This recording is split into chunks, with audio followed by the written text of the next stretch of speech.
Leencoo Lataa inni jedhe beektu woboon irraan kuni boojii amaanatti fakkaataa jedhe maalii jennaani eessaa fidee reenjerii amma kanaa uffatee deemaa reenjerii jechuun ishee kana uffata kana boojii amaa miti woboon irraa ummata galaana kana keessa dhaabbata dachee taadhii badhaatuu lalistuu kanarra jira sammuu ittiin itti fayyadamu qaba ummata kanatu natti uffise boojii amaa miti Oromooti idaa yookaan gatii tokkoon fuune waraanni bilisummaa Oromoo biyyi kamiyyuu sabni kamiyyuu waanuu liqeessine waanuu laanne gaafa bilisa baane idaa tokkoyyuu hin qabnu idaa namni nurraa qabu gatii namni nurraa qabu sini ummata Oromoo kan sanammoo wareegama lubbuu sinii kennineetu bilisummaa siniifin kanaachi waraanni bilisummaa Oromoo har'a meeshaa eenyuyyuu hidhanne ni qaba ni hidhata uffata eenyuyyuu hin qabnes ni dhuffa uffati sunis immoo warshaa mootummaatti oomishiisna Sinigale achuma dhufaa jettu akkasuma akkasumatti warshuma isaatti oomishna achumaatti uffanna boojii amaa miti nuti sammuu boojii amee bareetu boojii amaa namaan jedhaa jechu sammuu kaleessa ummata galaana qabu waraana bilisummaa Oromoo 30 hanga 40 qabu qawwee gahaa qabu waraana bilisummaa Oromoo amma naga'u kana qawwee irraa hiiksisee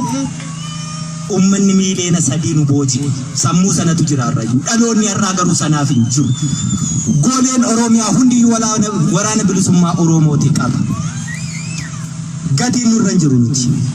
waraanni bilisummaa Oromoo har'a ammoo akka kaleessaa injiraanee cinaa'ee xuraa'ee shamee kadeemu miti ummata kana qaba Sintu jiraaf uffannee deemna sintu jiraaf nyaannee deemna sintu jiraaf hidhannee deemna eenyuun hin boojine gatiin tokkoyyuu nurra hin jiru gatiin tokkoyyuu nurra hin jiru gatiin biyyaas haa ta'u gatiin nama dhuunfaas haa ta'u gatiin saba kamiitu nurra hin jiru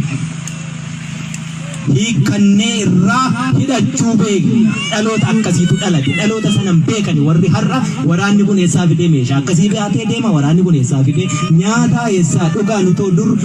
idda mukaa ija mukaa nyaannee jirani ummanni kun maal jechuutti jira maaliif wareegamuutti jira ummanni kun osoo akkasitti nu waliin hin jiru ta'e nutis hin jiru maaliif galaanni kun haa gogu jechuutti jira wareegama sin kaffaltantu qurxummiif galaana kanatu gargar ba'uu didee sagantichi ammas ittuma jira arrammoo guyyaa 15 isa xumuraa waraana bilisummaa Oromoo daaraa botoroo boonaa jedhanii socho'aatti jiru anaaf simmoo as teenye dhiichisaatti jirra wanni miidiyaa irra jirtuu fi wanni lafa irra jirtu gargar Insan mamnu himpudannu hinduman namale gaafa dhumanne modacheen kun ona lafa ona rammo waan barbaadan dalagu danda'u hanga ummanni Oromoo dachee kanarra jiru garuu qabsoon bilisummaa Oromoo himbooji amtu harka hillaattu hinjilbeenfattu ni injifatti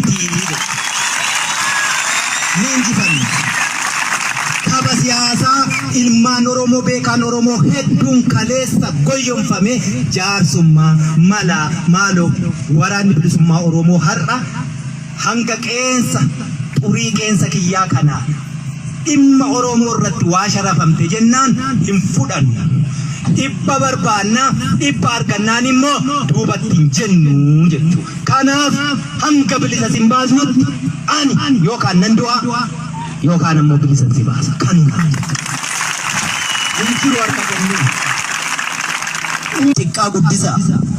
Oromoon aadaa ishee kana kanaan beekamti kun yoo walitti dhufe gabrummaan nurran bultu abbootiin keenya kaleessa qabsoon bilisummaa Oromoo qawwee kaasuu miti Oromoo wal ta'ee afaan tokko dubbatee walii galee tabbaba'ee irraan gadee fincaa'ennaan lolaa fincaan isaatu galaana ta'ee diina fuudhee deemaa jedha loluu yuun barbaachisu beeki yoo harka wal qabannee walii galle